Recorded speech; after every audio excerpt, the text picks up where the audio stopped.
Kapag malapit ang tunog, ibig sabihin ay malayo. Kapag naman malayo ang tunog, ibig sabihin ay nasa malapit o paligid lang sila. Marunong din daw silang magpalit ng anyo na maaaring maging aso, ibon, baboy at marami pang iba. Iba't iba rin ang kanilang mga uri at nagkalat sila saan man dako ng mundo, lalo na rito sa Iloilo. Isang mapagpalang araw po sa inyo, Kuya Bari, at sa lahat po ng tagapakinig ninyo sa Ang Sundo Horror Stories. Isa po ako sa mga masugid ninyong tagahanga at taga-subaybay. Lagi po akong nag-aabang ng mga horror stories na true to life na pinopost po ninyo sa YT. Noong marinig ko po ang video na pinost ninyo tungkol sa engkwentro sa isang aswang sa Iloilo, hindi ko po maiwasan na maalala ang naging karanasan ko at ng aking asawa sa naturang probinsya. Totoo po ang mga kwento-kwento roon, Kuya Bari, at isa po ako sa magpapatunay nito. Siya nga po pala, itago niyo na lang po ako sa pangalang Banoy at ang aking asawa naman ay si Dolores. Naririto na po ang aming kahindik-hindik na karanasan tungkol sa mga aswang sa Iloilo. Ika-10 ng Nobyembre taong 1990. Mula Guimaras ay lumipat kami ng asawa ko papunta sa Tabuk, Suba, Haro, Iloilo. Noong mga panahong iyon, Kuya Bari, tanging ang lumang simbahan pa lamang ang nakatayo roon at iilang gusali, ngunit hindi pa ganoon kabago kung ikukumpara sa kasalukuyang taon. Mapuno po ang buong kapaligiran at may ilan-ilang mga bahay na gawa lamang sa pinagtagpi-tagping kawayan at nipa ang nakatayo sa naturang lugar. Sa mga hindi po nakakaalam, may ilang baryo na matatagpuan sa Tabuk, Suba na talaga namang kinatatakutan mula pa noong panahon ng mga Kastila, ayon sa kwento ng lolo ko, Kuya Bari. Isa sa baryo na iyon ang tinatawag pong Manunulad, na mararating lang kapag kaaakyat ng may kataasang bundok. Ito ang tinungo naming mag-asawa sa kadahilanang dito naninirahan ang mga magulang ko po.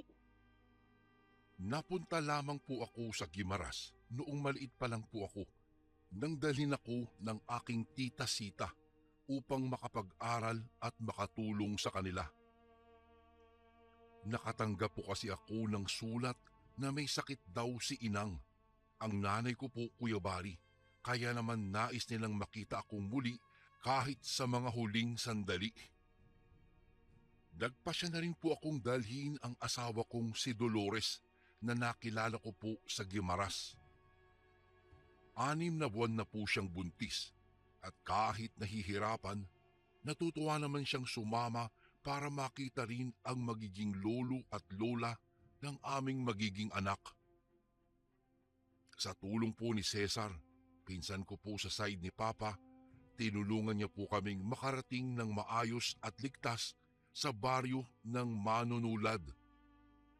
Bago pa man po kami makapasok sa pinakabaryo, Kuya Bari, may isa pong matandang babae ang lumapit po sa aking asawa at biglang hinimas ang tiyan nito. Noong mga panahong iyon, iniisip namin baka natutuwa lamang siya dahil nga sa buntis ang asawa ko.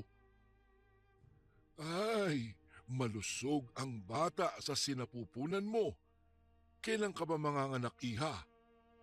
Tanong ng matanda. Sa totoo lang, Kuya Bari, nasa dialektong wika pong Ilonggo ang mga usapang naganap, pero isinaling ko na lang po sa Tagalog nang maunawaan po ng mga nakikinig ngayon. Ay nay, 2 o 3 buwan po mula ngayon. Sagot naman ng aking asawa at napangiti na lamang ito. Ay, malapit na pala no. At parang ang bango-bango niya. Tugon naman ng matanda. Nang sabihin iyon ng matanda, Kuya Bari, nakaramdam po ako ng kaba. Parang may mali kasi sa pananalita nito. Kaya naman nagpasya akong ibahin ang usapan at makauwi na kami sa bahay ng aking inang at amang. Nay, mauna na po kami. Salamat po. Sabi ko na lamang at inalalayan ang asawa ko sa direksyon na dapat tatahakin namin. Mag-iingat kayo sa baryong ito. Mag-ingat kayo sa mga taong makakasalamuhan ninyo. Sabi niya noon, Kuya Bari, at saka ito nag-iba ng landas at nagpatuloy sa kanyang paglalakad. May bitbit po siya noong lumang basket na may lamang ilang gulay na nasa isip ko ay pinamitas niya sa bukirin. Nagpatuloy na kami, Kuya Bari, sa pagpasok sa baryo ng manunulad. Nang malapit na po kami, hindi ko maiwasan na tanungin ang pinsan ko kung kilala niya ba ang matandang nakasalubong namin. Iba po kasi ang kabang naramdaman ko. Hindi mawaglit sa isipan ko noong mga sandaling iyon ang wangis ng matanda at ang mga salitang binitiwan nito sa asawa ko. Ngayon ko lang din siya nakita, insan. Baka malayo ang tinitirhan niya sa lugar natin. Tugon naman ng pinsan ko. Pagkatapos noon, Kuya Bari, ipinagsawalang bahala ko na lamang ang mga bagay-bagay. Baka nga nagkataon lamang at masyado lang akong nag-iisip ng kung ano-ano ng mga sandaling iyon. Siguro dahil nag-aalala lamang ako sa kalagayan ng asawa ko at marami-rami na rin po kasi akong kwentong naririnig tungkol sa Iloilo at sa mga baryo pong matatagpuan dito. May mga kwento na nagkalat daw ang mga bagay na kinatatakutan ng lahat sa gabi. Ang aswang daw iyon, Kuya Bari. Noong ikinuwento nga ito ni Tita Sita, natawa pa nga ako kasi hindi talaga kapani-paniwala. Ayon po sa kanya, ang mga aswang daw ay kapwa natin tao pero may kakayahan sila na wala tayo. Kaya nilang magpalit ng wangis sa anyo ng hayop. Kaya rin nilang gayahin ang mukha ng kaibigan, kamag-anak o kakilala mo. Sa totoo niyan, Kuya Bari, bago kami lumisan sa Gimaras ay binigyan kami ng babala ni Tita Sita. Sabi niya, ang mga aswang daw ay mapaglaro at matatalino. Kaya pagsabit daw ng gabi, iwasan daw namin na maglalabas dahil doon daw sila mas malakas at nambibiktima. Pero bilang hindi nga naniniwala sa mga ganitong bagay, umuo na lang po ako, Kuya Bari, sa pinagsasabi ng aking tita at tumuloy sa Tabok Suba dahil ang layunin ko naman ay mabisita lamang si Inang. Nang makarating po kami sa bahay ni na Itang at Inang, agad po kaming nagbigay galang at pumasok sa loob. Ilang taon na rin ang lumipas pero wala itong ipinagbago mula nang umalis ako at magbalik. Pagkatapos ko po kausapin si Itang noon at mapaupo ang aking asawa dahil nananakit na raw ang kanyang balakang, ay agad ko namang tinungo si Inang kung saan ito nakahiga. May edad na nga po pala ang mga magulang ko. Nang makalapit, Kuya Bari, hindi ko maiwasang mapaluha noon at yakapin siya ng mahigpit. Sobra din ang paghingi ko ng tawad dahil hindi ko man lang sila nadalaw kahit isang beses. Inay, mano po? Kamusta na po kayo?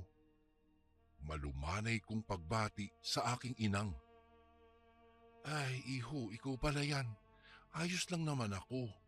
Ang mahalaga, nasilayan ulit kita. Ay, sobra na ang kaligayahan ko. Kahit nanghihina, nabigkas pa rin niya iyon. Inang, pagaling po kayo ha. May apo pa kayong dapat na makita.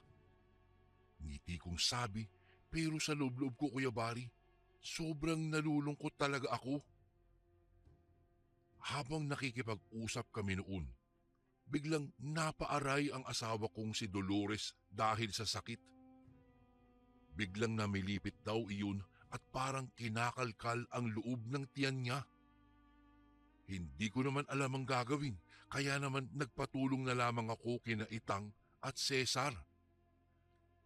Habang binitbit namin ang asawa ko para pahigain sa papag, sobrang nanlaki ang mga mata ko nang makita kong dinudugo siya. Pero imbis na kulay pula, kulay itim po iyon. Nang tignan ko ang asawa ko, halos nakabikit na siya sa sobrang sakit o hapding nararamdaman niya. "Oh, anong masakit sa iyo?" Hindi ko maiwasan na magtanong sa kanya. "Eh, sakit eh. Parang may pumipiga sa loob ng tiyan ko. Parang, para akong manganganak pero parang ayaw lumabas." Tugon naman ng asawa ko. Agad naman akong napaharap kay Itang at tinanong siya kung may doktor o manggagamot ba sa lugar nila. Noong umiling siya, halos maluha ako sa takot at kaba.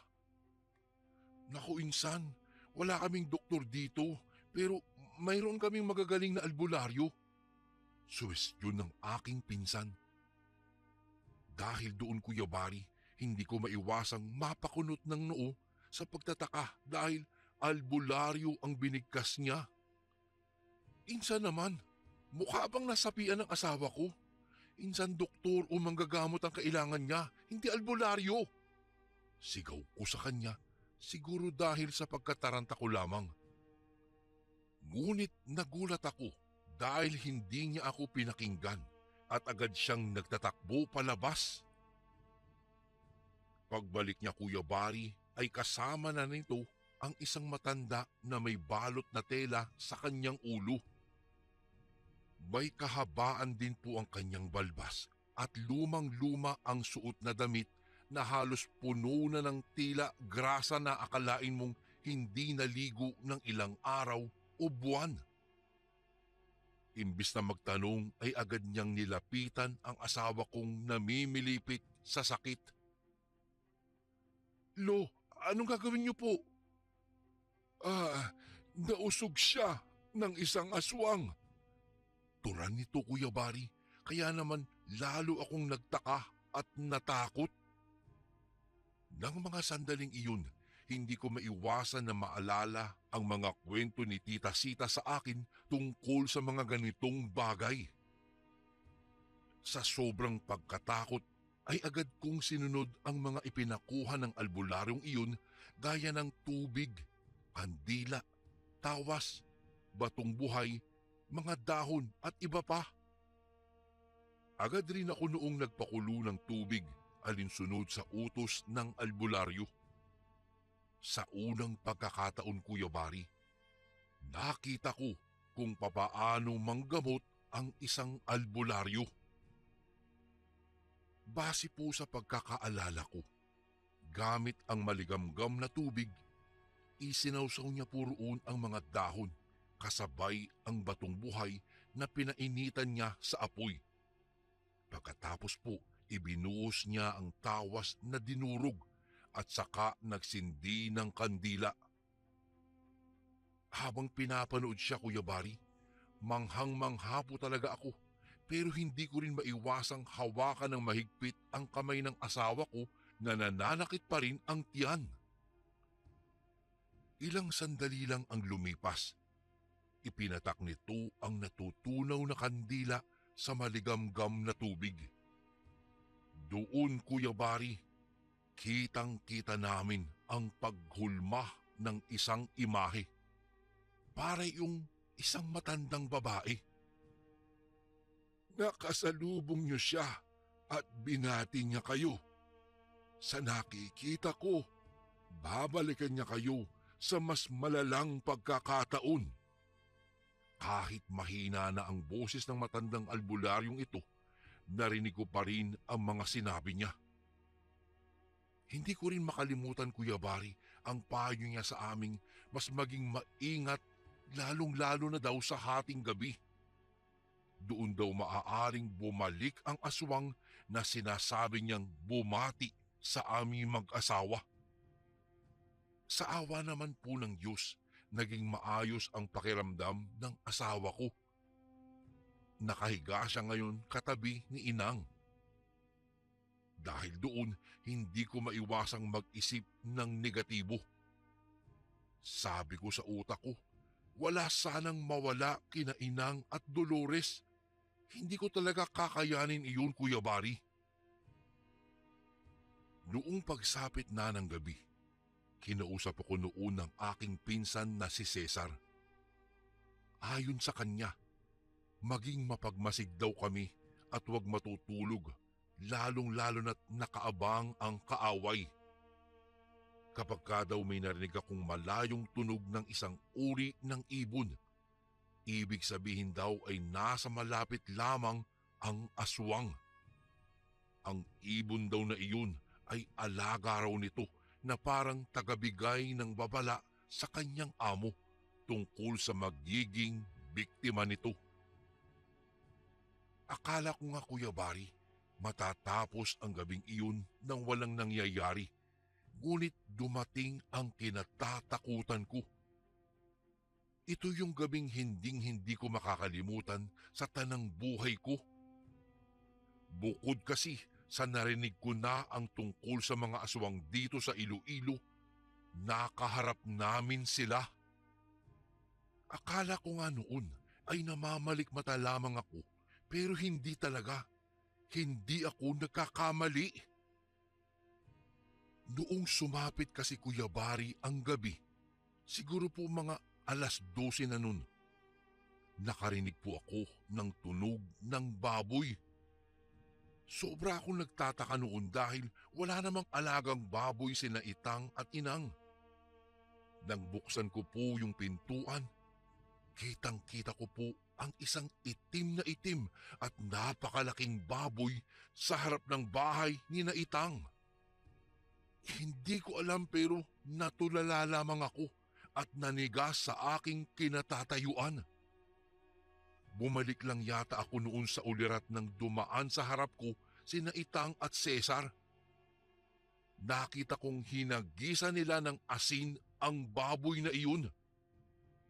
Nagtatakbo iyon sa magubat na daanan at hindi pa man nakakalayo, kitang-kita ko rin, Kuya Bari, na naging tao iyon. Tila kamukha niya yung matandang nakasalubong namin kanina. Nagtama pa nga ang aming mga paningin bago ito ngumiti at magtatakbo palayo. Sa sobrang kaba at takot ay naalala ko na lang na mga sandaling iyon ay napaluhod ako at napalunok ng laway. Kasabay nun ang biglang panginginig ng aking mga tuhod patungo sa buong katawan. Totoo siya. Totoo sila. Nanginginig ko pang sabi noon sa aking sarili. Siguro dahil sa tanang buhay ko ay hindi pa ako nakakita ng ganoon at hindi ako naniniwala sa kanila. Pero ngayon, buong buhay ko itong magiging trauma sa akin. Kinabukasan noon ay pinatawag muli si Mang Doming, ang magaling na albularyong tumulong sa asawa ko noong unang araw. Nagpa siya ito, Kuya Bari, na sa bahay na rin ni na Itang matulog para daw mabantayan kami dahil nga sa mga nangyari. Hinding-hindi daw niya hahayaan ang aswang na iyon na makapanggulo pa sa baryo ng manunulad dito sa Iloilo. Itong mga susunod na sasabihin ko, Kuya Bari, mukhang hindi talaga kapanipaniwala pero talagang naranasan ko at nagbigay trauma sa aming mag-asawa. Ganoon din kay Itang, Inang at Cesar na kapwa taga roon. Pagsapit po kasi ng gabi, narinig na namin ang tunog na babala na nasa paligid lang ang aswang. Ang tunog nagmumula sa malayo Kaya noong mga sandaling iyon, nanginig ako sa takot. Bukod kasi sa tahimik ang gabi, may kadiliman din at ang mga gaserang nakabukas ang nagsisilbing ilaw sa paligid. Wala pa kasi noong elektrisidad, Kuya Bari, kaya naman nahirapan kami. Ngunit ito po yung pagkakataon na matatawag ko talaga si Mang Doming na bantog o magaling na albularyo. Ang mga aswang ay normal na tao sa umaga. Nakakasalamuhan natin sila, nakakausap at minsan pa nga ay nakakasabay sa hapagkainan. Kapag ka naman gabi, habang sinasabi niya iyon, Kuya Bari, mula sa tagiliran ay inilabas nito ang isang sanggot. Isang uri ng kutsilyo po ito na parang paletrang U ang sukat at makikita ang halos pagtama ng liwanag mula sa gasera dahil sa talim nito. Sa gabi, mas malakas sila lalo na kapag kahating gabi at kabilugan ng buwan. Ang buwan ay tila araw sa kanila na nagbibigay buhay. Maraming uri ng mga aswang, ngunit ang mas kalat dito sa Iloilo ay ang mga kumakain ng tao, lalong-lalo na sa mga sanggol na nasa sinapupunan pa lamang. Mabangong mabango para sa kanila iyon at uhaw na uhaw sa dugo at laman nito. Pagkasabi niya ay tumingin ito sa aking asawa na nakahiga. Siguro po ilang minuto lang, Kuya Bari, ay bigla na lamang may kumalampag sa bubungan ng bahay ni na Itang at Inang. Sisigaw na sana kami, ngunit nagbabala ang albularyong si Mang Doming na huwag gagawa ng kahit anumang ingay. Pinayuko niya kami at pinatago sa ilalim ng lamesa. Sa pagkakataong iyon, Kuya Bari, iniisip ko pa nga na panaginip lang ang lahat dahil hindi ko akalaing mararanasan ko ang bagay na hindi ko pinaniniwalaan noon. Mahigpit kong niyakap ang aking asawa at inang na kapwa nasa tabi ko ngayon at kasamang nagtatago. Si Mang Doming naman ay kitang-kita kong naghahanda sa paglusob ng aswang. Ilang minuto, muling nanahimik ang buong paligid noong mga sandaling iyon. Sa kuryosidad, napatingin ako sa nakabukas na bintana at nakita ko roon ang isang ibong pulang-pula ang mga mata. Palinga-linga ito na tila hinahanap kami. Noong magtama po ang mga paningin namin, sobrang gulat at takot ko nang maging isa itong malaking aso. Mang Doming! Naisigaw ko nang lalapain na kami nito. Sa edad at pangangatawan ng albularyong nasa harapan namin, hindi ko talaga akalain na napakalakas at napakaliksi pa pala nito. Tinalon niya, Kuya Bari, ang ibong naging aso at kulay itim. Tumutulo pa nga ang laway nito at nakakakilabot ang talim ng mga ngipin. Nang mahawakan ni Mang Doming iyon sa liig, agad niya po itong pinagsasaksak at dumaloy ang kulay itim na dugo sa sahig. Halos mapapikit pa ako sa sobrang takot at kaba dahil baka madisgrasya ang albularyong kasama namin. Cesar! Cesar ang punyal! Sigaw ni Mang Doming at nakita kong kinuha ng aking pinsan ang isang maliit na patalim na nakababad sa maliit na garapon na may laman iyong dahon at mga ugat. Inihagis ito ng aking pinsan, Kuya Bari, at nang masalo ng albularyo, agad niya iyong itinarak sa liig ng aswang na nasa anyo ng aso. Nagsisigaw po ito sa boses ng mabangis na hayop, ibon, baboy at hanggang maging boses ng isang matanda. Nang bitawan iyon ng albularyo, Kuya Bari, ay napaatras ito. Kitang-kita ko kung papaano ito bumalik sa anyo ng isang tao. Ang anyo ng matandang nakasalubong namin noong unang araw. Sa liig nito, Kuya Bari, ay biglang dumaloy ang kulay itim na dugo na tinatakpan na lamang niya ng kamay upang pigilan sa pag-agos. "Maawa ka! Maawa ka sa akin!" Nanginginig noong sabi ng matanda. "Ha? Sino? At saan ka?" Tatanungin na sana ito ni Mang Doming nang bigla pong nagsisigaw ang asawa ko dahil muli na namang namilipit sa sakit ang tiyan niya. Nang makita ko ang sinasapit ng asawa ko ay hindi ko maiwasang mapamura at titigan ang matandang aswang. "Yawa ka!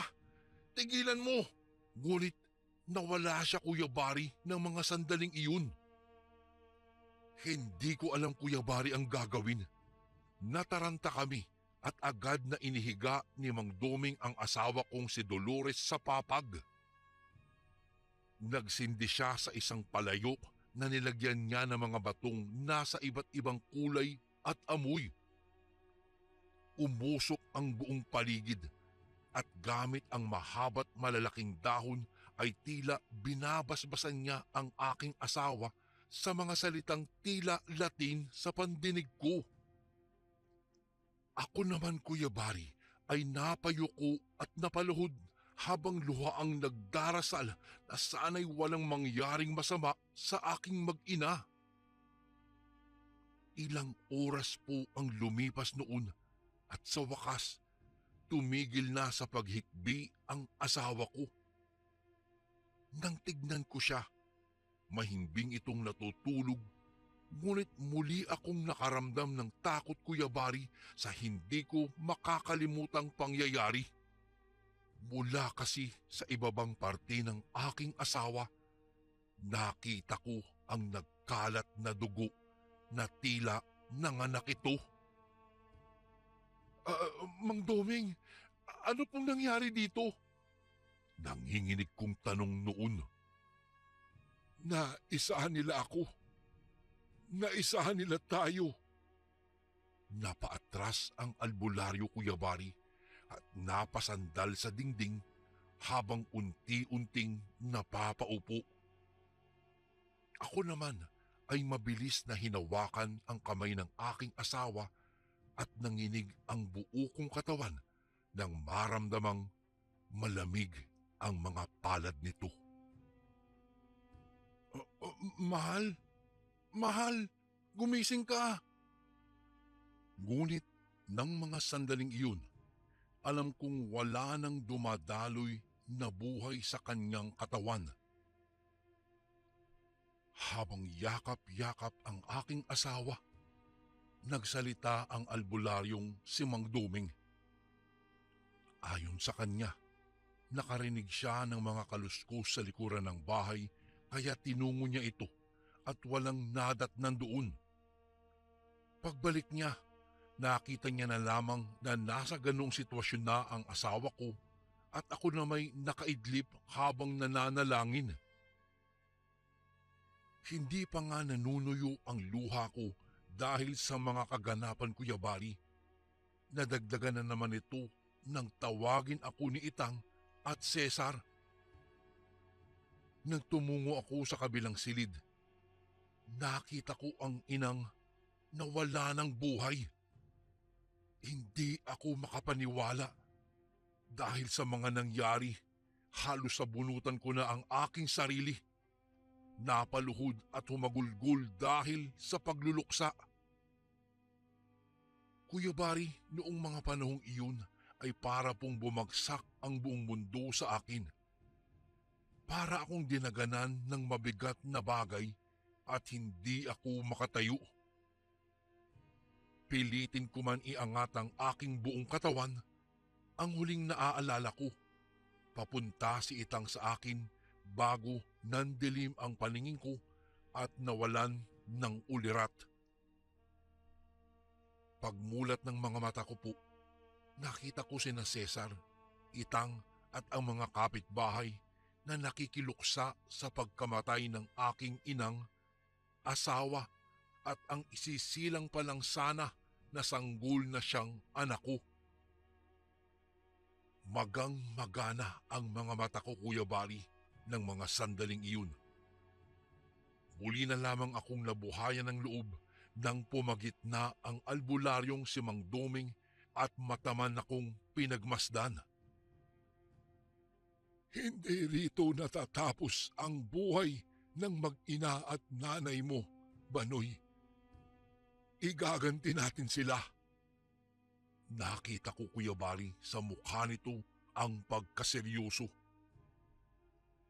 Mula kung saan napatayo ako at naitikom ko ang aking mga kamao dahil sa pag-asa, galit at pighati dahil po sa mga nangyari.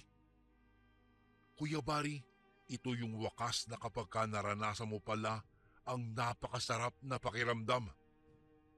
Napakasarap palang makitang ang tumapo sa buhay ng mga mahal mo ay maparusahan.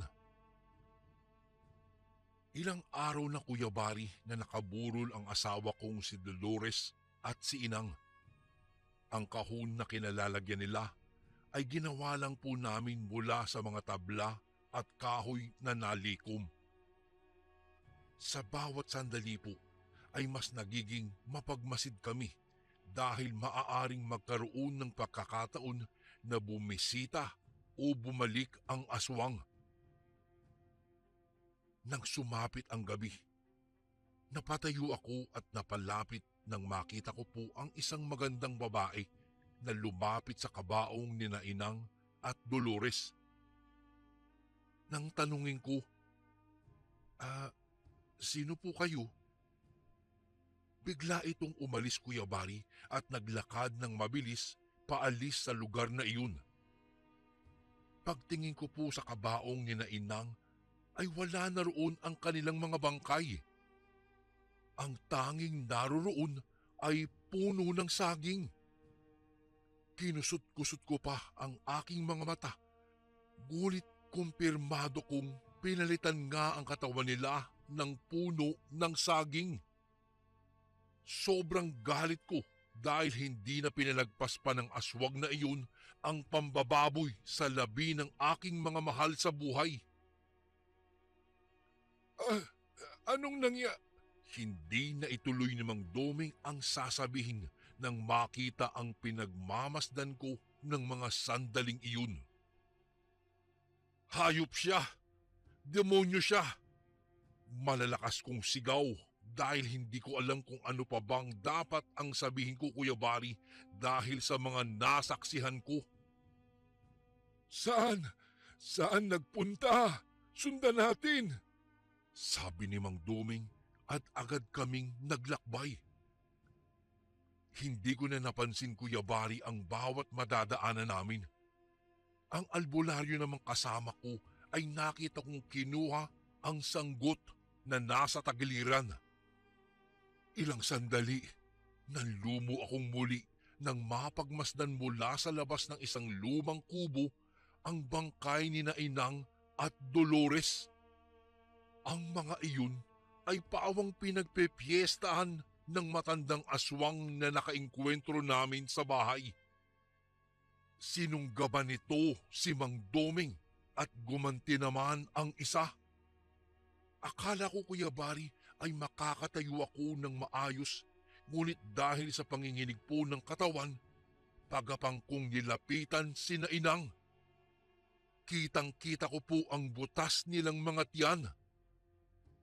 Nang tingnan ko ang kinalalagyan ni Mang Doming, sinasaksak na nito ang matandang bigla na lamang naging isang malaking itim na aso. Nang bigla na lamang manikip ang aking dibdib dahil sa sakit at iyon na po ang huli kong naalala bago po mandilim ang aking paningin. Kuya Bari, sobrang sakit po ng mga nangyari. Hanggang ngayon, kahit nandito po ako, at bumalik na sa Gimaras, ay hinding-hindi ko po malilimutan iyon. Sobrang trauma po ang dinala ng baryong iyon sa Iloilo sa akin.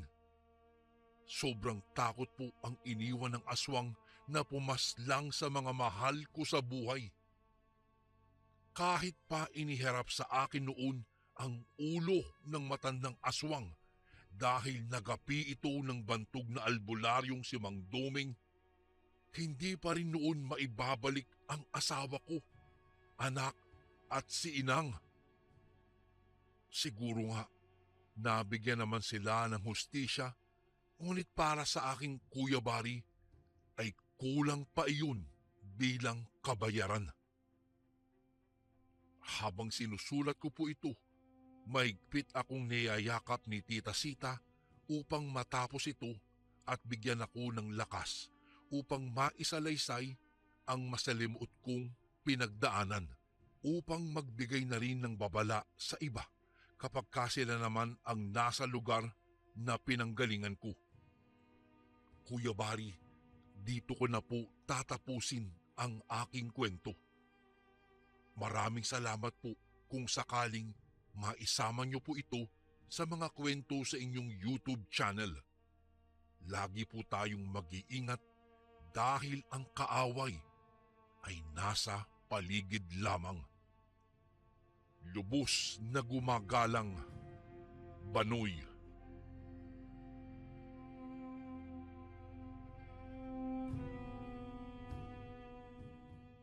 Magandang araw po sa inyo, Kuya Bari, at sa lahat ng inyong mga tagapakinig.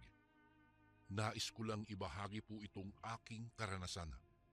Siya nga po pala, itago niyo na lang po ako sa pangalang Cecilia. Ako po ay tubong Bulacan. Ngunit itong ibabahagi ko pong kwento ay naganap po sa probinsya ng aking mama, sa Cebu. Hindi ko na lamang po papangalanan pa ang naturang baryo para mabigyang proteksyon ang baryong iyon. Taong 1987, nang magtungo kami sa Cebu upang dalawin ang puntod ng namayapang mga magulang ng aking ina. Buwan noon ng Oktubre, at ang sabi ng mama ay mamamalagi raw kami ng 2 linggo sa baryong iyon dahil hihintayin pa namin ang pagsapit ng undas. Doon muna kami nakituloy sa bahay ng pinsan ni Mama na si Ate Virgie. Siya po ay may 2 anak na lalaki na mas bata po sa akin. 10 taon ang panganay at 8 taon naman ang bunso. Ate Virgie ang tawag sa kanya ng Mama. Kaya ang sabi niya ay ganoon na din daw ang itawag ko sa kanya. Wala na pong asawa si Ate Virgie sa kadahilanang ng ibang bakod po ito. Ay nako, insan, sumakbilang bahay na ang halipurot kong asawa. 5 buwan na ang nakakalipas eh. Di ko nga rin alam ang dahilan niya kaya niya kami iniwan ng mga bata. Pero alam mo, kahit masakit, pilit ko na lamang kinakalimutan dahil mas kailangan ako ng mga anak ko.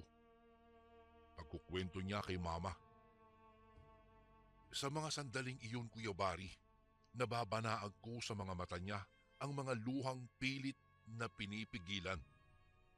Tutal, hindi rin naman kami kasal kaya hinayaan ko na. Wala rin naman akong karapatang maghabol sa kanya. Dagdag pa niya. Ang iba nilang pinag-usapan, Kuya Bari, ay hindi ko na po narinig.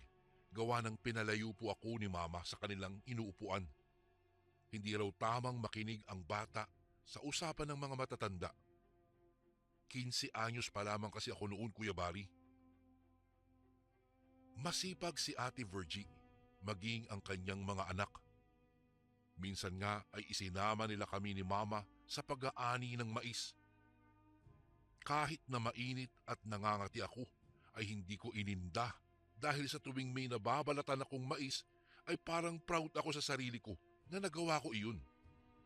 Idagdag pa ang paglalagay ng mga mais sa sako na kinalilimangan ko talagang gawin. Kahit na medyo nahihirapan at pagod na, ay parang baliwala lang po sa akin dahil alam kong may naitulong ako at may natutunan na naman akong bagong gawain. Nasa kumpul na kami para ipakilo ang mga naani na mais para makuha na yung parte namin. Nang mapansin kong tila namutla si Ate Virgie.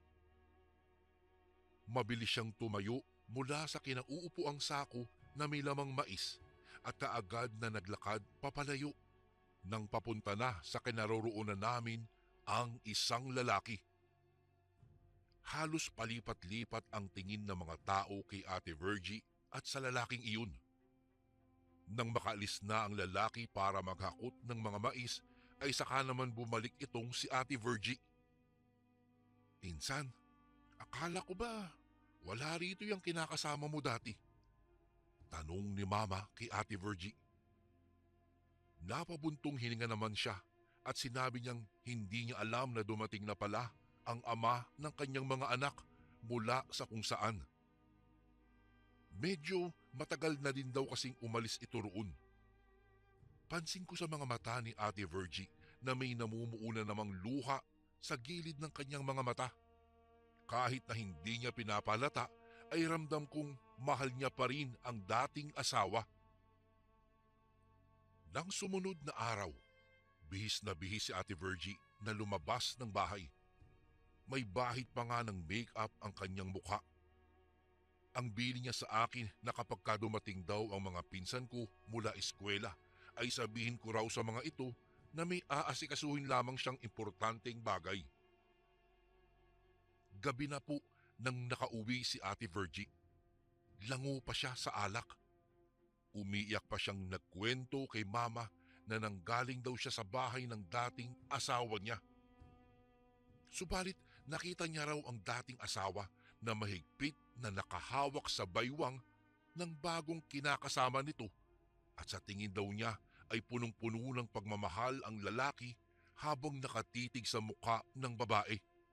Bagay na nagpahina umano sa kanya.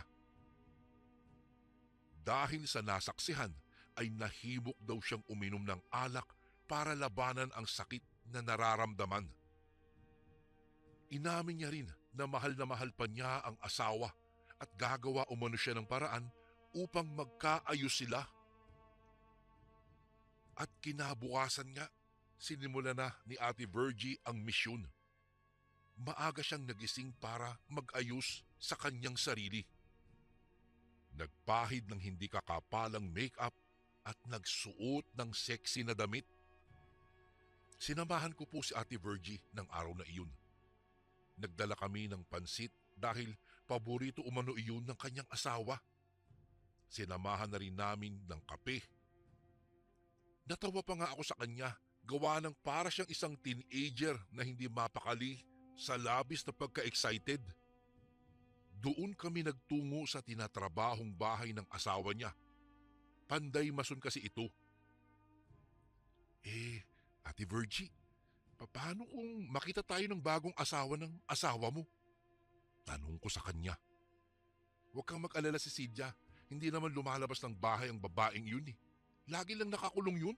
Naku, baka takot maarawan. Sabi kasi ng mga ilang kapitbahay na kilala ko, bihira lang daw makitang lumabas yun at kung lumabas man ay laging nagmamadali daw na para bang takot na takot makisalamuha sa iba. Tugon sa akin ni Ate Virgie. Nadatnan nga naming nagpapahinga ang asawa ni Ate Virgie. Umiinom ito ng tubig habang nakatingin sa ginagawang bahay. Malapit nang matapos ang bahay na iyon, base sa kabuuang ayos. Kaagad na lumapit si Ate Virgie at inalok ang asawa ng kape at pansit na dala-dala namin. Halata sa mukha ng lalaki na nagulat ito sa ginawa ni Ate Virgie. Subalit hindi naman ito tumanggi. Medyo lumayo muna ako sa kanila, Kuya Bari, para naman masolo siya ni Ate Virgie. Naulinigan ko pa nga na nagtanong ang lalaki kung ano ba ang ibig sabihin ng ginawa niya. Nasipat kong nag-uusap ang dalawa na may mga ngiti sa mga labi. Pero nagulat na lamang po ako nang may babaeng mabilis na naglakad patungo sa dalawa. Nakasuot po iyon ng maitim na damit at wari galit na sinugod si Ate Virgie. walang salitang sinabunutan niya si ate. Kahit naguguluhan ay kaagad kong tinungo sila at inilayo si Ate Virgie mula sa kanya. Pati nga ang asawa ni Ate Virgie ay iyon din ang ginawa. Inawat silang dalawa. Hoy babae, itong tandaan mo ha, hinding-hindi na mapapasayo si Arman dahil akin lang siya. Akin lang. Naintindihan mo ba? Galit na turan ng babae habang dinuduro-duro sa mukha si Ate Virgie.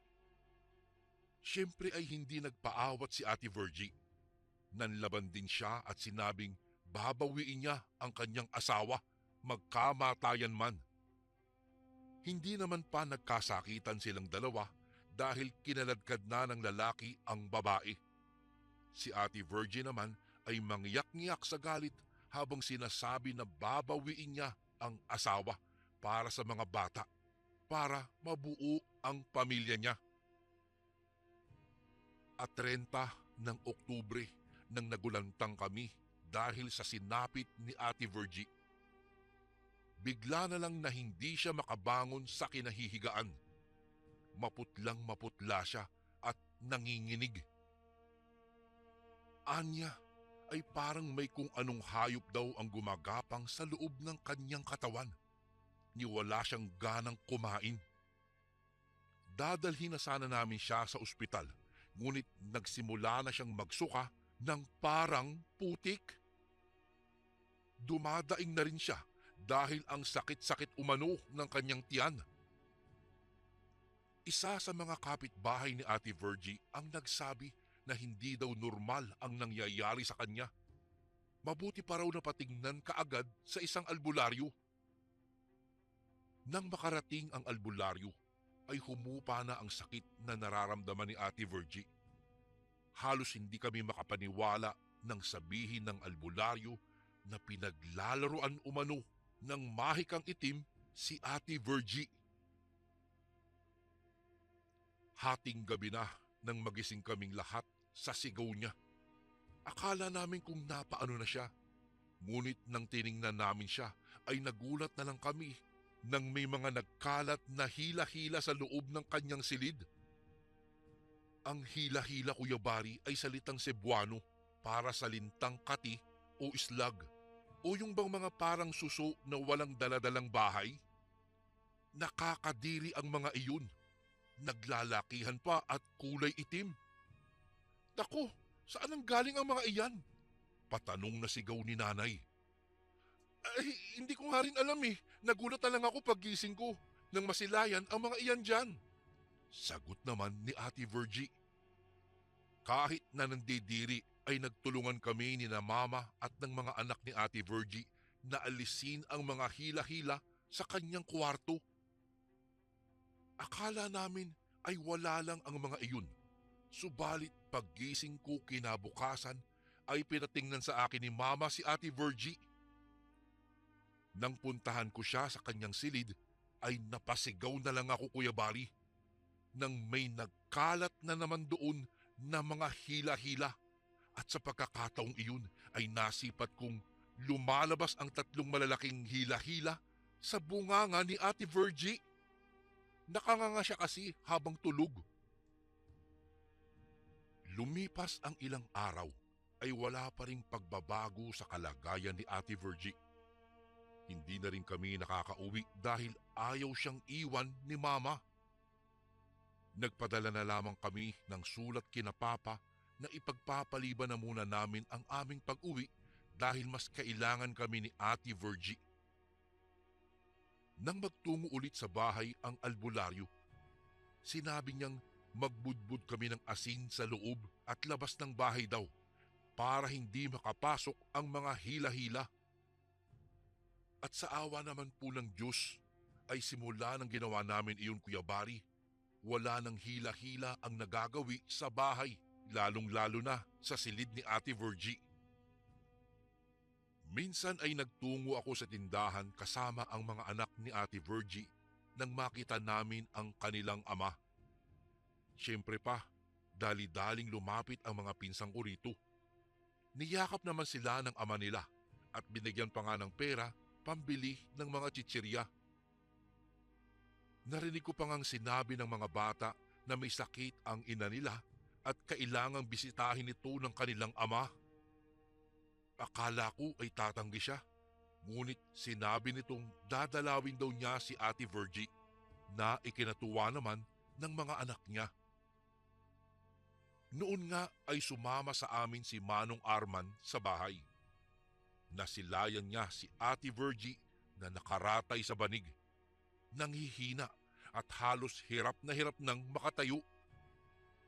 Kinamusta niya si Ate Virgie at nakita ko na parang kumislap ang mga mata ni ate dahil sa tuwa.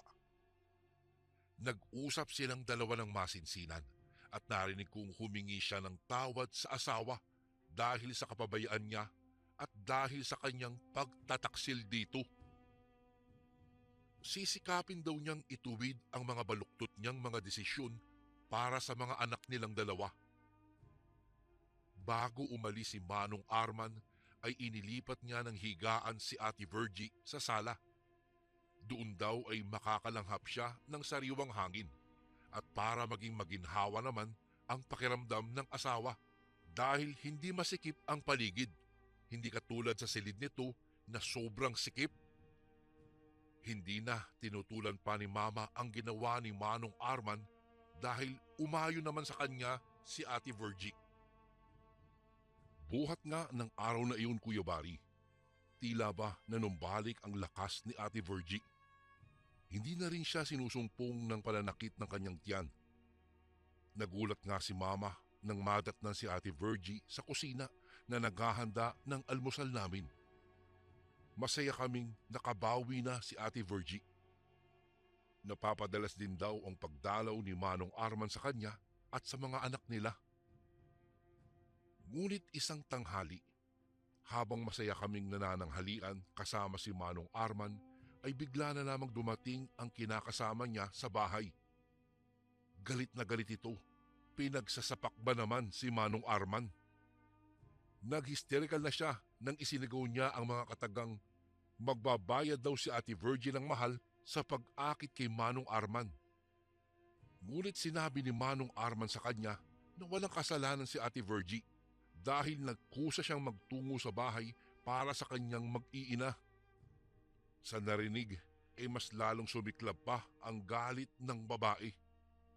Mamamatay ka, Virgie. Hindi ako papayag na makuha mo si Arman. Magbabayad ka, mamamatay ka. Sigaw niya. Hindi naman nakatiis si Mama sa ginawa ng babae, kaya naman ay sumabat na siya at pinalayas ang babae. Si Ate Virgie naman ay tila napako na lamang sa kanyang kinauupuan. Hindi na nakapagsalita pa. Kahit naman ang mga bata ay tahimik lang din. Umuwi na tayo, Arman.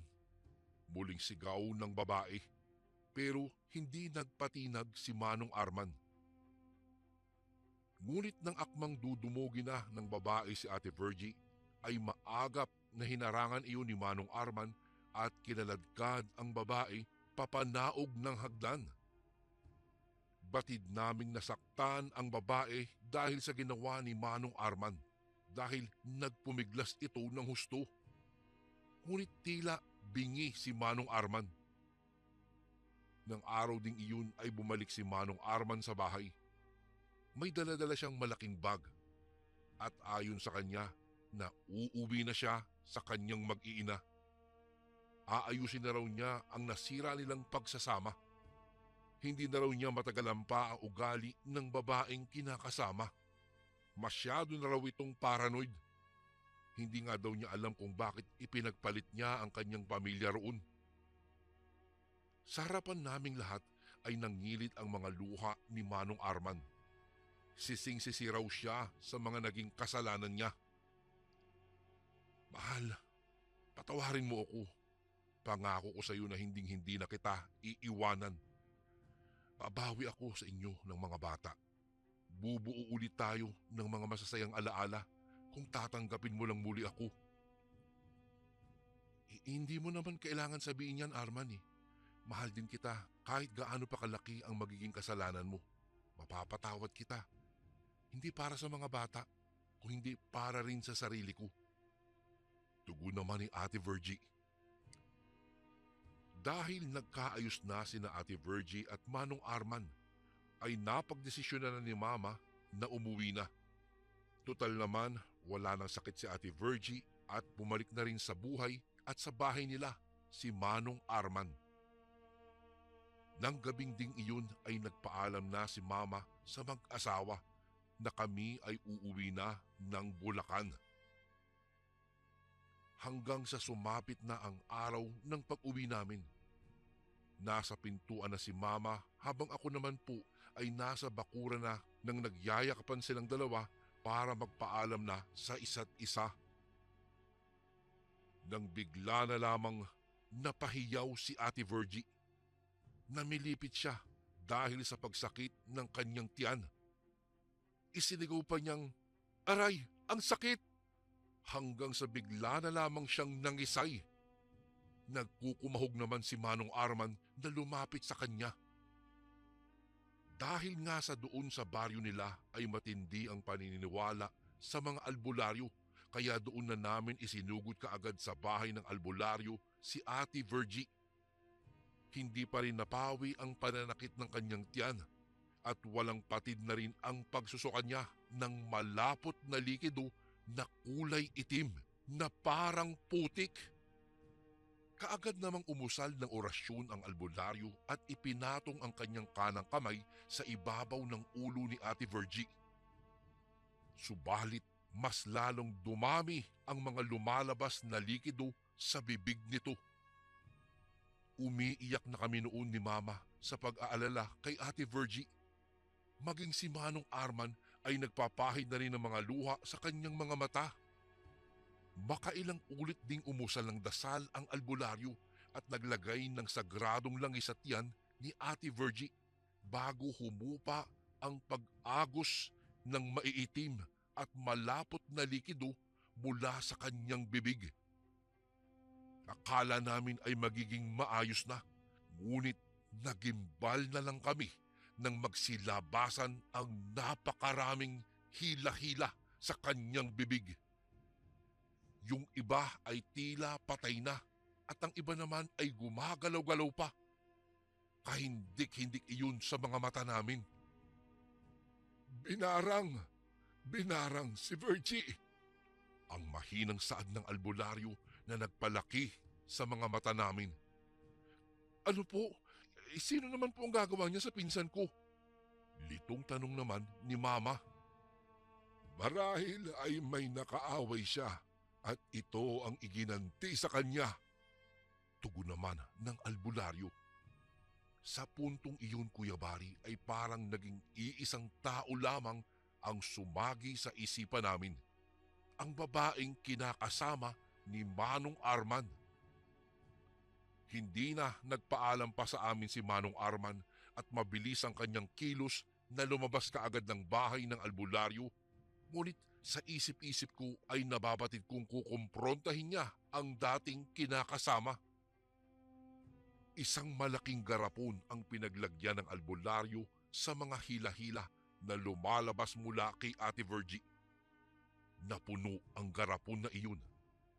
Makailang ulit din niyang pinainom ng sagradong langis si Ate Virgie at pinahiran ang kanyang tiyan. Naging maayos namang muli ang pakiramdam ni Ate Virgie nang matapos ang huling orasyon sa kanya ng albularyo. Bagaman naging maginhawa na ang pakiramdam ni Ate Virgie, ay sinabi ng albularyo na hindi pa raw nakuha ang lahat ng hila-hila na nasa loob ng katawan nito. Kailangan daw painumin daw si Ate Virgie ng sagradong langis 3 beses sa isang araw at laging magpahid sa kanyang tiyan ng langis na ito sa tuwing bukang liwayway at sa tuwing sasapit ang takip silim. Nang bumalik si Manong Arman ay laylay ang mga balikat nito. Wala siyang sinabi na kahit ano. Iniuwi na namin si Ate Virgie sa bahay nila para makapagpahinga naman. Masayang sumalubong sa amin ang kanyang 2 anak nang makitang maayos na ang kalagayan ng kanilang ina. Doon na nagkwento si Manong Arman kay Mama na hindi na raw niya nakita ang babae niya dahil umuwi na raw ito ng Sikihor sa lugar na kinalakihan ng babae. Malakas umano ang kutob ni Manong Arman na ang babaeng iyon ang may kagagawan ng barang sa kanyang asawa. Nagbanta umano ang babae na kung iiwanan daw ito ay hindi nito hahayaang magiging masaya si Ate Virgie sa piling niya. Isang tanghali, ako ang natukang magpainom ng sagradong langis kay Ate Virgie. Dahil ayon sa albularyo, kailangang iba ang magpainom ng langis at hindi pwedeng personal na si Ate Virgie ang gagawa nun. Wala sa bahay si Manong Arman dahil may tinatrabahong bahay sa bayan. Si Mama naman ay nasa bayan rin para mamalengke at ang dalawang pinsan ko ay pumasok naman sa eskwela. Matapos na pinainom ko si Ate Virgie, parang may naririnig akong kumulo sa loob ng kanyang tiyan. Siyempre pa ay tiningnan ko ang kanyang tiyan. Nakahiga noon si ate kaya kitang-kita ko ang kabuuan ng kanyang tiyan. Nangilabot ako ng husto nang masilayan ko ang tiyan niya na umaalon-alon. Tila ba may mga gumagalaw-galaw sa loob ng kanyang tiyan. Bigla kong naisip na hila-hila ang mga iyon. Anong nakita mo sa tiyan ko, Cecilia? Tanong pa ni Ate Virgie pero sinabi ko na lamang na wala naman para hindi na siya mag-alala pa. Ate, ipahid kaya natin yung sagradong langis at tiyan mo ngayon. Hindi ko alam kung bakit ko ba nasabi ang mga katagang iyon. Nagulat na nga lang ako nang bigla kong naisip iyon. Sinagot naman ako ni Ate Virgie na ako na daw ang bahala. At iyon nga ang ginawa ko, Kuya Bari. Ipinahid ko nga ang langis sa buong tiyan ni Ate Virgie. At halos hindi ako makapaniwala sa mga sumunod na aking nakita. Ang umaalon-alon niyang tiyan ay humupa at ang mga gumagalaw-galaw sa loob ng kanyang tiyan ay tila ba bumuo ng isang kumpol na sa tansya ko po ay parang katulad ng isang bola ng tenis ang laki ng bilog na binuo ng mga iyon sa gilid ng tiyan ni Ate Virgie. Dahil sa mga nasaksihan ko ay nangilabot ang buo kong katawan. Cecilia, anong nangyayari sa tiyan ko? Para kasing ipinako mo na ang tingin mo dyan eh. Nang sabihin iyon ni Ate Virgie ay saka pa lamang ako natauhan. Wala Ate Virgie, ano kasi nagugutom po ako eh. Sinabi ko na lamang iyon para maiba ang usapan. Kahit na nanginginig na sa takot ang mga kamay ko, ay hindi ko iyon ipinahalata kay Ate Virgie. Tinakpan ko na ng kanyang damit ang tiyan niya, ngunit nasisipat ko pa rin ang bilog doon. Sa puntong iyon ay napatanong ako sa aking sarili kung bakit hindi man lang nararamdaman ni Ate Virgie ang mga nangyayari sa kanyang tiyan. Ang mga nasaksihan ko ay inilahad ko kay Mama. Kaya naman pagsapit ng takip silim ay si Mama na ang nagpresenta na magpahid ng sagradong langis sa katawan ni Ate Virgie. Nasipat ko pang may ibinulong siya kay Manong Arman. Akmang ipapahid na ni Mama ang langis nang biglang napahiyaw si Ate Virgie. Sobrang sakit daw ng kanyang tiyan na halos ay umaabot daw ang sakit sa kanyang ulo. Kaya naman ay mabilis ang pagkilos ni Mama na ipinahid ang langis sa kanyang tiyan at doon na nga nasilayan ni na Mama na bumuo ang bilog. Mula sa mga gumagalaw-galaw na nasa loob ng tiyan ni Ate Virgie. Nakita ko pang napatakip si Mama ng kanyang bibig at si Manong Arman naman ay nahilod ang kanyang sentido. Ang bilog ay unti-unting lumaki. Tila ba naiipon ang kung anumang nasa loob ng kanyang tiyan. Nagsisigaw na si Ate Virgie dahil hindi na raw niya kaya ang matinding sakit na iyon. Kami naman ay hindi alam ang gagawin. Nakahawak pa si Mama sa kamay niya habang nananalangin. Hindi ko na rin alam kung ano ang reaksyon ni Manong Arman at ng mga anak nila dahil ako mismo sa sarili ko ay hindi alam ang samot-saring nararamdaman. Ang dahan-dahang paglobo ng tiyan ni Ate Virgie ay biglang pumutok kasabay ng kanyang pangingisay. Mula sa pumutok niyang tiyan ay lumabas ang mga malalaking hila-hila. Malusog na ang mga iyon na tila ba busog na busog sa mga nakakain nila sa loob. Tumalsik pa nga sa amin ang ilang mga hila-hila. Ang mga pinsan ko ay nagsigawan dahil sa pagkagulat. Ngunit ang labis naming kinatakutan ay ang nangyari sa mga oras na iyon.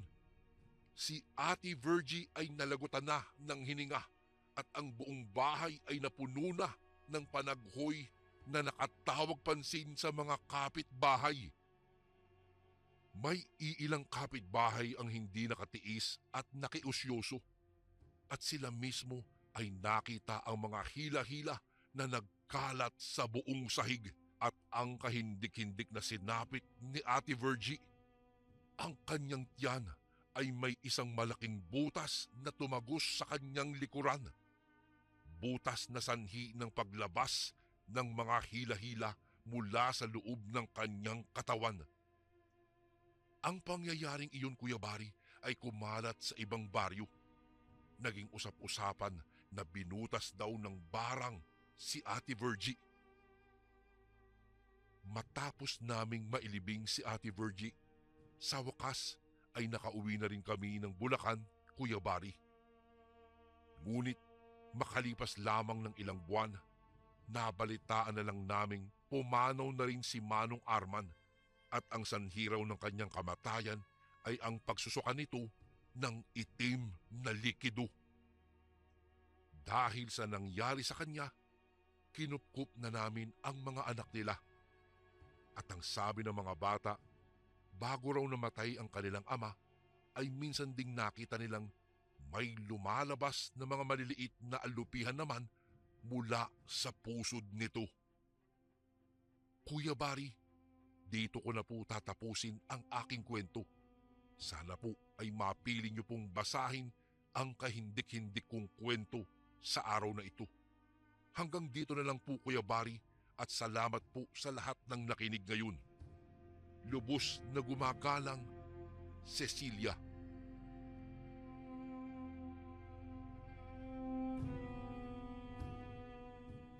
Isang mapagpalang araw po sa lahat ng mga tagapakinig ng Ang Sundo Horror Stories at sa butihing narrator na si Kuya Bari. Tawagin niyo na lamang po ako sa pangalang Jerwin. Nakatira dito sa lalawigan ng Catanduanes at ang edad ko po ngayon ay 23 na. Sana po ay mapaunlakan niyong basahin at maibahagi sa iba pang mga tagapakinig ang aking kwentong isasalaysay sa inyo. Mahilig akong makinig ng mga kwentong nakakatakot sa YouTube hanggang sa nadako ako sa inyong channel, Kuya Bari, at napakinggan ko ang iba't ibang mga karanasan ng inyong mga sender. Kaya naman po ay naengganyo akong ibahagi sa inyo ang karanasan ng aking amang si Erwin tungkol sa aswang nang minsang dumayo sila ng kanyang mga kaibigan sa isang liblib na barangay. Naganap po ito taong 1975.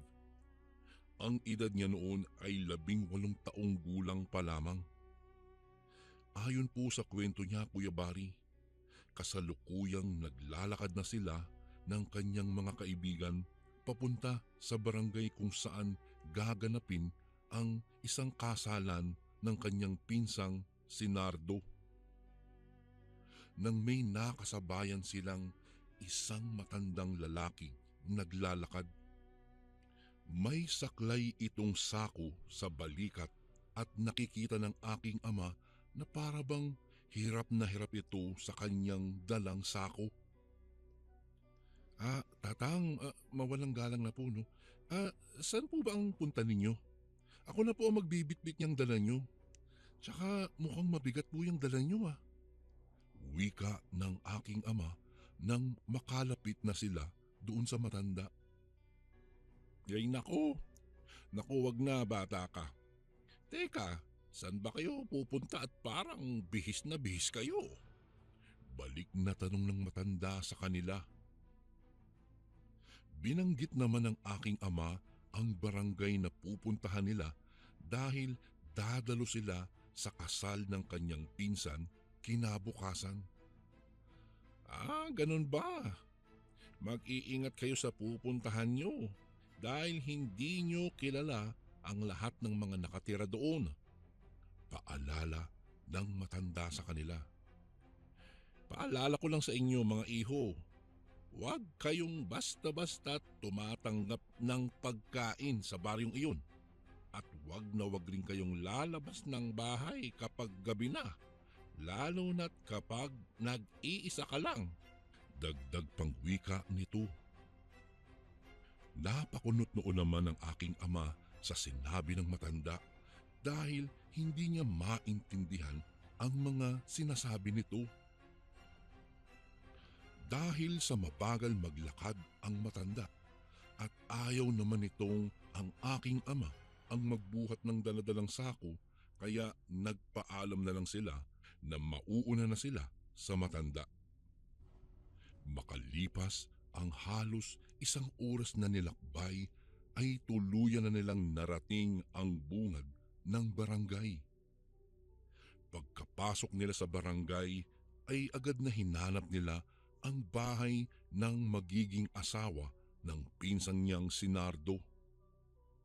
Dumaan muna sila sa barangay at doon nagtanong-tanong kung saan yung bahay ng mapapangasawa ng kanyang pinsan. Kaano-ano niyo ba yung magiging asawa ng pamangking ko? Direktang tanong ng kapitan ng barangay na napagtanungan nila. Napag-alaman nilang tiyuhin pala iyon ni Mara, ang babaeng mapapangasawa ng kanyang pinsan. Kap, pinsan ko po si Nardo. Inibitahan niya po kasi kaming dumalo sa kanilang kasal. Kaya lang nakakalimutan ko po yung address mismo ng bahay ng kanyang mapapangasawa eh. Tugon ng aking ama. Ganun ba? Sige, ipapahatid ko na lang kayo papunta sa bahay ni Mara para hindi na kayo mapagod pang maglakad. Anya ng kapitan at agad na inutusan ang isa sa mga barangay tanod na ihatid sila sa bahay ni Mara. Ilang sandali pa ay binaybay na nila ang bahay. Noong makarating na sila ay masaya naman silang sinalubong ni Nardo. Uy mga tol, mabuti naman at napaunlakan nyo ang imbitasyon ko. Kung di magtatampo talaga ako sa inyo. Anya ni Nardo sa kanila. Jesus, ano ka ba naman? Magpapasakal ka na. Magpapakasal ka pala. Tugon ni Carlito kay Nardo sabay nagkatawanan silang magkakaibigan. Teka, puro kayo kalokohan eh. Siya nga pala, pasensya na ha at hindi ko kayo nasundo doon sa bungad ng barangay ha. Medyo naging abala kasi ako sa pag-aasikaso dito eh. Ngiting wika ni Nardo. Naku, ayos lang tol. Ipinahatid naman kami ni Kapitan dito sa bahay niyo. Tugon naman ni Arman. Langya naman tol. Ba't di mo naman sinabi sa amin na bigatin pala tong mapapangasawa mo? Nakakahiya tuloy itong mga isusuot namin bukas sa kasal mo. Sambit ng aking ama sa kanyang pinsan. Nako, ano ba kayo? Ayos lang yan. Tara na sa loob para makakain na kayo. Natatawang aya sa kanila ni Nardo.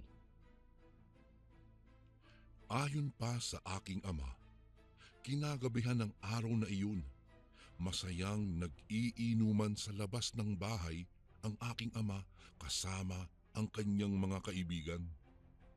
Maliban lang kay Nardo kasi bawal itong mag-inom. Ikakasal na kasi ito kinabukasan. Noong mga oras na iyon, Kuya Bari, Sila na lamang ang tao sa labas ng bahay.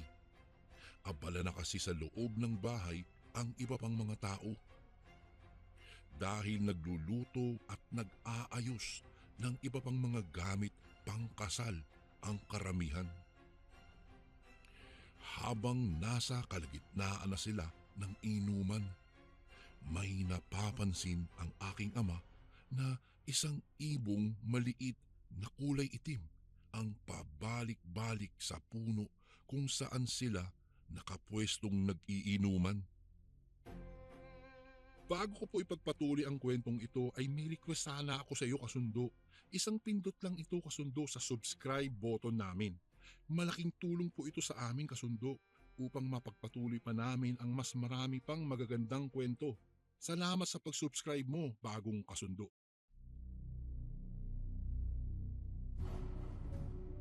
Noong una ay hindi niya lang ito pinapansin sa pagkaakalang naghahanap lang iyon ng madadapuan.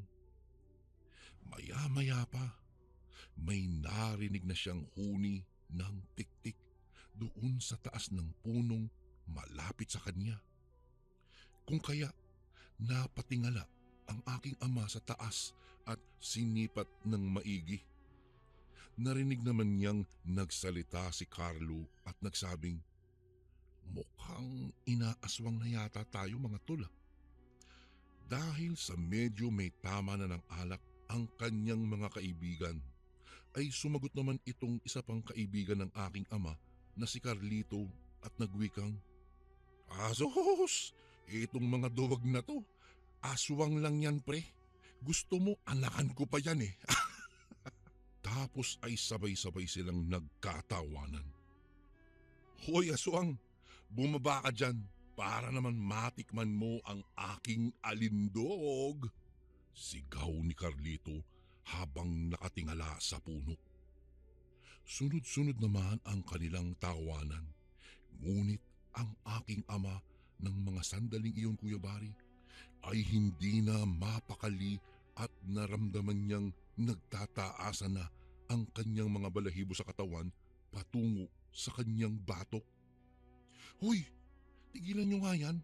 Hindi magandang biro yan." Saway ng aking ama sa kanyang mga kaibigan.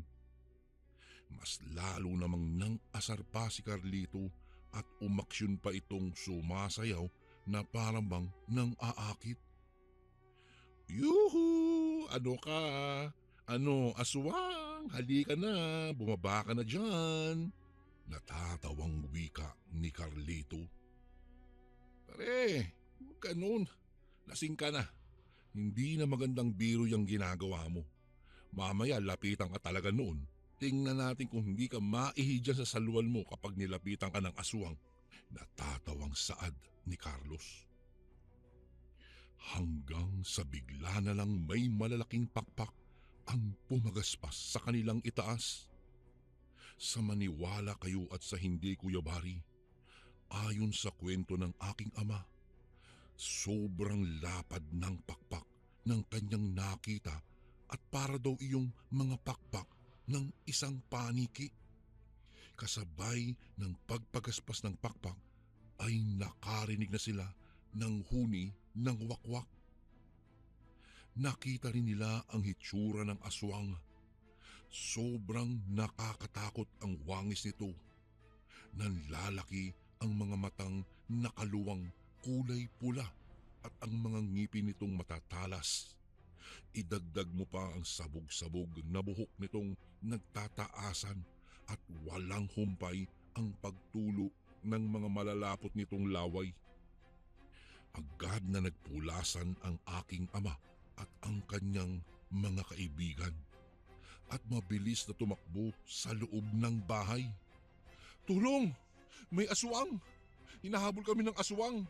Saklolo!" sigaw ni Carlito at tila ba nawala ang pagkalasing nito. Napakabilis nitong tumakbo at nangunguna pa itong makarating sa loob ng bahay. Noong makarating naman sila ay nagulantang ang mga taong abala sa pag-aasikaso. Mabilis silang nilapitan ng mga ito at tinanong kung ano ang nangyari. May aswang! Doon sa labas! May aswang! Anya ni Carlito. Mabilis namang lumabas ang ama ni Mara habang may bitbit itong baril na debomba. Ilang sandali pa ay narinig ng aking ama ang 3 sunod-sunod na putok ng baril sa labas ng bahay. Kaya mabilis silang sumilip sa may bintana.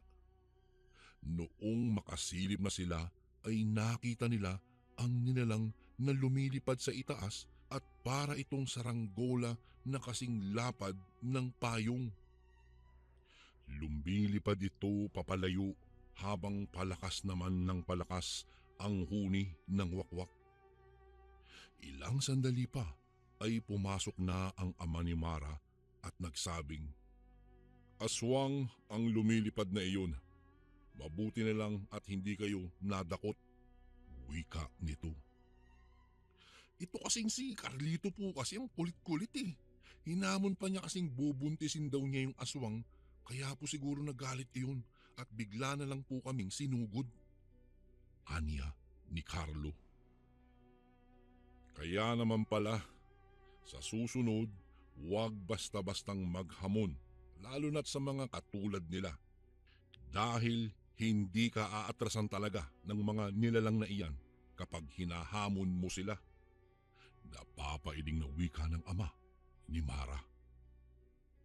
Noong gabing iyon, hindi nakatulog si Carlito dahil sa kanyang kalokohan at dahil sa kanyang naranasan. Naging isang matinding aral ito para sa kanya. Kinabukasan ay maayos namang naidaos ang kasal ng pinsan ng aking ama kahit na inaswang pa sila noong gabing nag-iinuman sila. Matapos naganap ang kasal ay umuwi na sila at magmula po noon, Kuya Bari, hindi na po basta-bastang nagbibitaw si Carlito ng mga pananalitang hindi maganda. Lalong-lalo na kapag dumadayo sila sa ibang barangay. Hanggang dito na lang po ang aking kwento. Maraming salamat po. Lubos na gumagalang, Jervin. And again, maraming salamat po mga kasundo. Don't forget to subscribe and i-click nyo lang po yung bell na button para updated po kayo sa mga upcoming videos namin na paparating. Maraming salamat po ulit. God bless and ingat po lagi dyan. Ito po si Kuya Bari at ako ang sundo.